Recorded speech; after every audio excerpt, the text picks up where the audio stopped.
There exists a kind of silence in this world that has little to do with peace.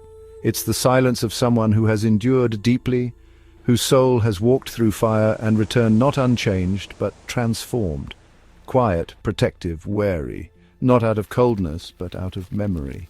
These are not people without love, they are simply people who have seen what happens when love is mishandled. And so they hide behind layers of strength, calm, and smiles, not as a lie, but as a mask they had to wear to survive. Carl Jung, the Swiss psychoanalyst, once said, "Until you make the unconscious conscious, it will direct your life and you'll call it fate." This profound insight lies at the heart of emotional survival. Beneath the persona, the social mask we wear, rests the real face, often buried under years of suppressed pain, betrayal, and longing. Pain that wasn't destroyed, only hidden.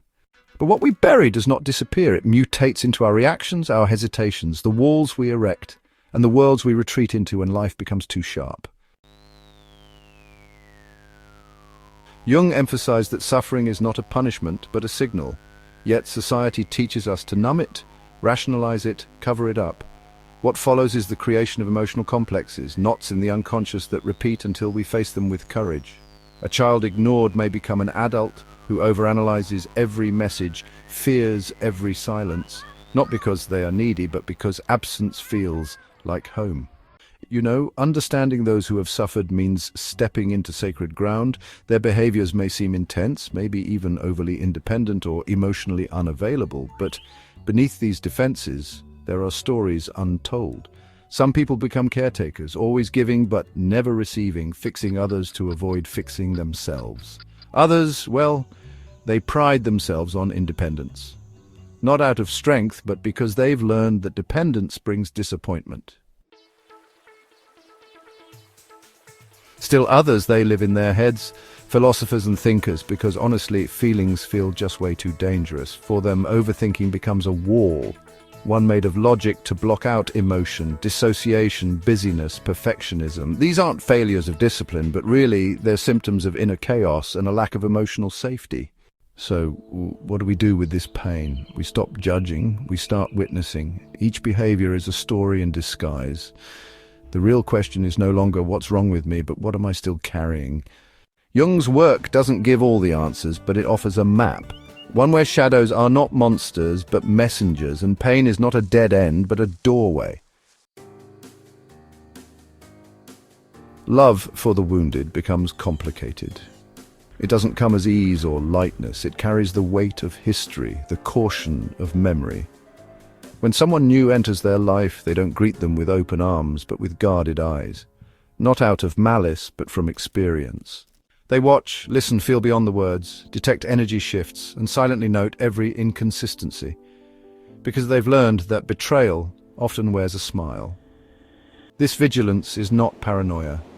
It is wisdom earned in the crucible of heartbreak. Even when the heart wants to trust again, the soul remembers the cost of doing so blindly.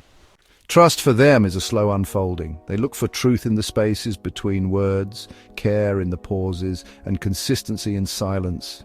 Often they test, not as a game, but as a search for steadiness. Will you stay when I'm distant? Will you care when I'm hard to love? These are not demands for perfection, but pleas for authenticity. And if they sense a lie, even a small one, it wounds deeper than expected. Not because the lie is big, but because it awakens an old ghost. Healing begins when we turn toward what hurts and ask it to speak. Pain is not here to destroy us, but to be respected. It guards memories, seeks acknowledgement, and yearns to be integrated. Those who suffer deeply often become really sensitive to other people's emotions, but if they haven't healed, they can lose themselves along the way. They end up becoming rescuers, forgetting sometimes that they too need to be rescued. True healing, then, isn't actually about strength, intellect, or even perfection. It's about wholeness. It's about reclaiming every part of yourself, even those bits that, society taught us to hide. There's no shame in building walls. There's only sadness when we forget why we put them up in the first place. The journey to healing is, as Jung said, the journey of individuation, the becoming of your true self. It means descending into the underworld of your own psyche, moving through grief, longing, rage, and sorrow. We are not problems to be solved. We are stories to be unfolded. And well, when we finally listen to our wounds without fear, they become teachers. There's the shadows, well, they stop shouting. The inner child, begins to feel safe again. Healing isn't about forgetting the past. It's really about learning to carry it gently. The ones who've suffered the most, they often carry the greatest depth. They don't seek to harm, but to understand. But honestly, they too need to be understood. If you are one of them, if your silences are in a way screams for safety, if your reactions sometimes surprise even you, know this: you're not broken. You are layered. You're a soul that survived. And perhaps now it's time to come home, not through force, but through love, because healing isn't a destination, it's a return to the self that existed before the world forgot how to hold you. Welcome home.